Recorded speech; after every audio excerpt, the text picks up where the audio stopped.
ஜப்பானில் சக்தி வாய்ந்த நிலநடுக்கம், பேரழிவில் உறைந்த குமாமோட்டோ. ஜப்பானின் தென்பகுதி மாநிலமான குமாமோட்டோவில் ஏற்பட்ட 6.8 ரிக்டர் அளவிலான நிலநடுக்கம் பெரும் பேரழிவை ஏற்படுத்தியுள்ளது. அங்குள்ள பிரபல வணிக வளாகம் ஒன்று திடீரென இடிந்து விழுந்ததில் பலர் அதன் இடிபாடுகளுக்குள் சிக்கியுள்ளதாகவும், காகித ஆலை ஒன்றில் பணியாற்றிய தொழிலாளர்கள் சிலர் மாயமாகியுள்ளதாகவும் பொது ஒலிபரப்பு நிறுவனமான NHK தகவல் வெளியிட்டுள்ளது.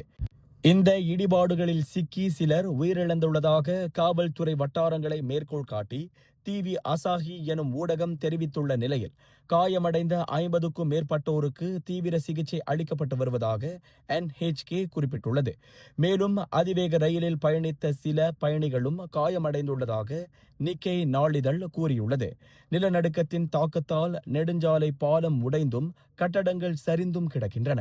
இதனிடையே அடுத்த ஒரு வாரத்திற்கு பலத்த அதிர்வுகளும் நிலச்சரிவும் ஏற்பட வாய்ப்புள்ளதால் பொதுமக்கள் விழிப்புடன் இருக்குமாறு ஜப்பான் வானிலை ஆய்வு மைய அதிகாரி எச்சரித்துள்ளார்.